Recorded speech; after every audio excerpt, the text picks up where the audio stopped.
បងធំ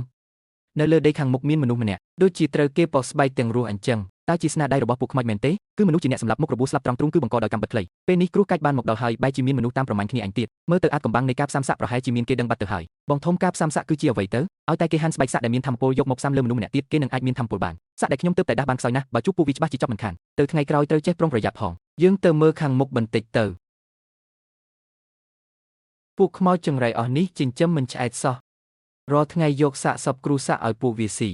ឥឡូវបែរជាចង់ស៊ីសាច់ម្ចាស់វិញបងធំបើនៅសំងំទីនេះគង់តែញាប់ទេមានតែសម្រុកចេញទៅក្រៅពិតមកទៅបើសម្រុកចេញក្រៅពីយាយូពួកយើងគ្មានអ្នកណាគេចផុតឡើយចុះយើងត្រូវរងចាំថ្ងៃងាប់មែនទេបងធំមានមនុស្សមកហើយតាមមើលសម្លេងជើងគឺមាន3នាក់មកបានល្អណាស់ខ្ញុំដឹងពីវិធីដោះខ្លួនហើយយាយូឯងមកនេះមកប៉ាត់បងធំមានតែអញទេដែលអាចទម្លុះការឡោមព័ទ្ធនេះបានបន្តិចទៀតអញចេញទៅធ្វើបែបនេះទេប៉ាត់យល់ហើយ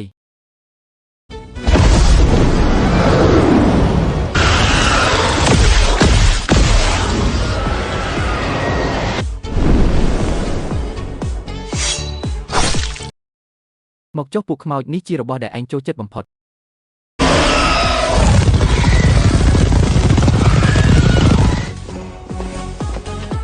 មានក្លិនខ្មោចយ៉ាងខ្លាំងកំពុងសម្ដៅមកនេះត្រៀមប្រយុទ្ធ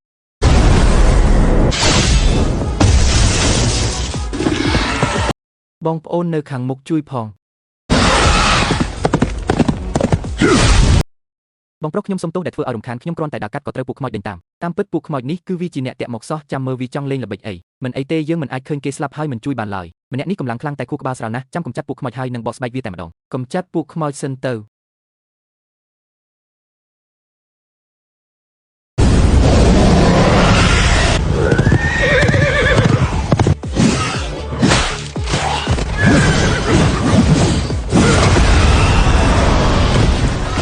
ហេតុអ្វីបានជាពួកនេះខ្លាំងម្ល៉េះអ្នកទាំងពីរឆាប់បឺតស្រូបធម្មពលខ្មោចទាំងនេះទៅ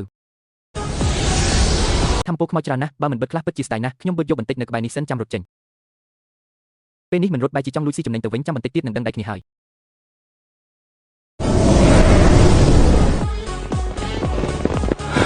ចុះយាយូណេណាខ្ញុំប្រាប់ឲ្យគេតាក់ពួកខ្មោចមកហើយត្រឡប់ទៅវិញហើយអ្វីមិនឃើញនៅទីនេះល្បឿនរបស់គេលឿនបំផុតតាមពិតគួរតែមកដល់យូរហើយឬមួយមានបញ្ហាអ្វីកើតឡើងប៉ាន់រូអញទៅជួយយាយូផងជួបគ្នានៅកន្លែង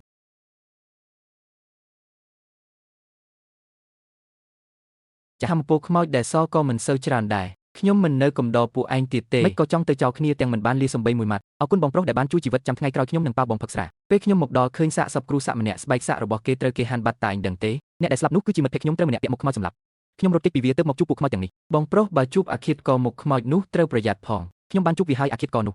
អញចង់សំដៅលើអ្នកណាហើយអញដឹងរឿងនេះបានយ៉ាងម៉េចមុខរបួសលើសាកសពនោះនិងមុខរបួសលើដៃអញគឺបង្កឡើងដោយកម្មបិទខ្លីតែមួយគត់ខ្លាំង